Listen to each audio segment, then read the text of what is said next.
Well, what's going on, YouTubers? My name is Rob Natural Born Drummer. Welcome everyone to WWE 205 Live Review, the show from December 19th, 2018. Before I get started, just want to, okay, trying to remember which one I picked. Okay, I believe it was this one. Alright. Yeah, so what I'm about to do right now is give you, this review about what I saw on WWE 205 Live. I apologize for not, doing this, during the time that on that week. But unfortunately, I didn't get to watch it. That's what it's basically the gyps. I didn't watch it until today. So basically, I don't care who's watching me right now. I'm just gonna try to get this done as I can, and then I gotta get the rest of it done too, where it pertains to NXT, NXT UK, and there you go. And also, unfortunately, there was no Impact Wrestling review because there was no new episode of Impact Wrestling because they were doing the best of 2018 for Impact Wrestling. So, with that being said, let's get right to it. So, the again, December 19, 2018. You have Vic Joseph, Nigel McGuinness, and Percy Watson. They were at uh, Fresno, California, and we get Hideo Itami and Arya Daivari coming out. And Arya Daivari speaks on behalf of Hideo Itami about the fans need to show him some respect and shut the hell up. And the fans didn't like that, obviously, because they're heels, obviously. And talks about that he shouldn't be speaking on behalf of Hideo Itami, but he couldn't stand by to hear the fans, being so disrespectful to Hideo Itami. I talk about, for the last 2 months, Hideo Itami hasn't been, relevant on 205 Live. I didn't have any important match.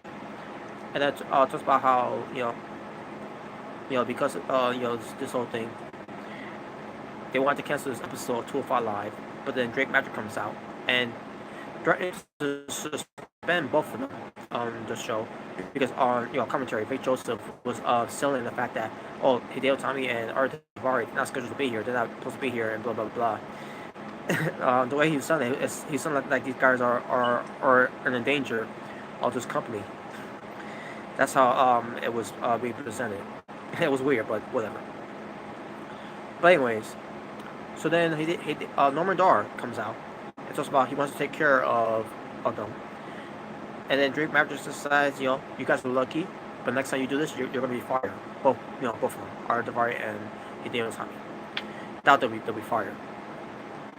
But we get Norman Dar versus Hideo Itami. So Drake Maverick, who granted Norman Dar's wishes, and gives against Hideo Itami. Arya Daivari at ringside. Match itself, it was decent. Arya Daivari did get involved at one point, but Norman Dar takes him down. Hideo Itami ends up capitalizing, and gets the win. And nothing else to say about that. Match itself, like I said, was decent. Next we get to Buddy Murphy, who backstage, well, I won't say backstage, but in the office of 205 Live General Manager Drake Maverick. Which, by the way, folks, I gotta point this out, by the way. Let me deviate on my notes here. So, the WWE, since Triple H, Shane McMahon, they all came on that show, that Raw, talking about, we're gonna shake things up, yeah. They said they were gonna shake things up. There'll be no more general managers for Raw or SmackDown, but they failed to mention general managers for 205 Live. But at the same time, I don't want them to mention anything about NXT general managers or NXT UK general managers. So, but I just want to say that logic logic sense here. But I guess Vince McMahon doesn't I guess Mr. McMahon doesn't care about 205 Live, NXT UK. So I guess that doesn't matter. As usual, nothing matters but the main roster. But whatever. But I consider 205 Live is the main roster, despite the fact that it doesn't have their own program on TV. Their own program on the WWE network. But you would think, by this whole shakeup, no more general managers from Raw. Baron Corbin is out of the picture. No Alexa Bliss being the general manager. No rumors of Matt Hardy being the general manager, or whoever they put out there. And no Paige being the general manager for SmackDown. But she's still going to stick around. She's not going anywhere. Okay, whatever. But you got Drake Maverick, who's on Raw. He's a manager of AOP. and he's the general manager for 205. You would think that they will acknowledge that too with him being general manager of 205 Live, but no, I guess not. But whatever. But anyway, Buddy Murphy is winning in the office with Drake Magic.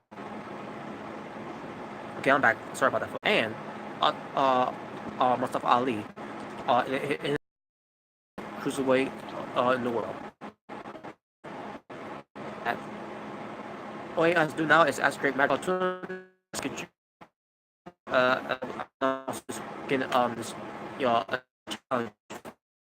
saying about how.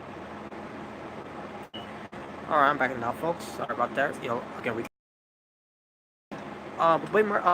but Sergio also says he wants he said this whole thing with him and Buddy Murphy's not done yet. So yeah, not much to say about it. So, and then we get to announcement that WWE is going to do the best of 205 Live 2018. Namely, they're going to show some matches that happened on 205 Live that happened this past year, obviously.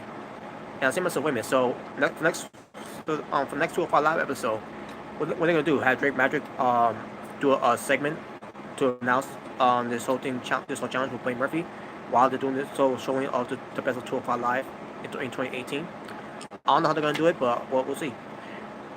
And then we get to the main event. Drew Gulak and Gentleman Jack Gallagher versus Akira Tozawa and D. Brian Kendrick. Go over. It's new improved on D. Brian Kendrick, except for the fact that he still looks the same Brian Kendrick from years ago. Without the beard. He's cut his hair short, kind of like mine. Kind of like mine.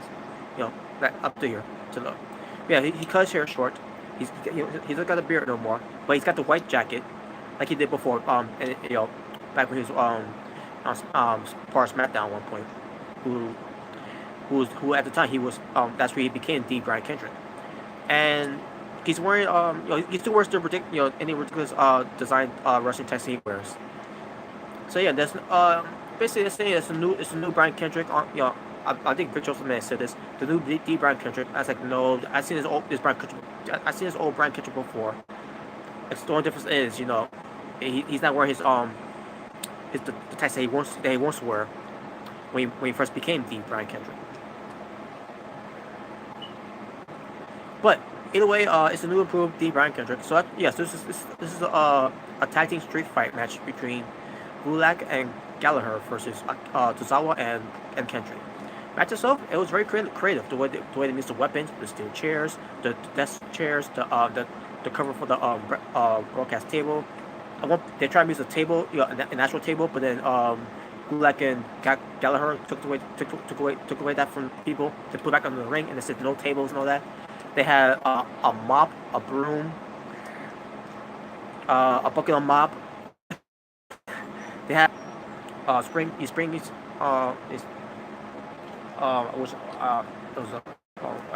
got one right here.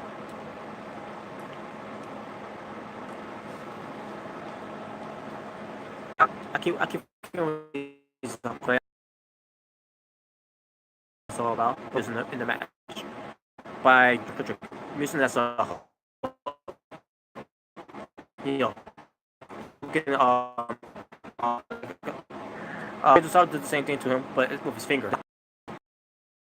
In his tag team street fight match, with the weapons involved and all that. So Akira Tozawa was his signature on the suicide dive, and ends up hitting on the trash can by Drew Gulak on the outside, which was a pretty nice spot there. It was a cool spot to finish the match. Gallagher's got still win after the Avalanche slice burn number 2 on. So yeah, D. Brian Kendrick and wins the sport that street fight with the weapons involving. Before I go, I saw a comment from someone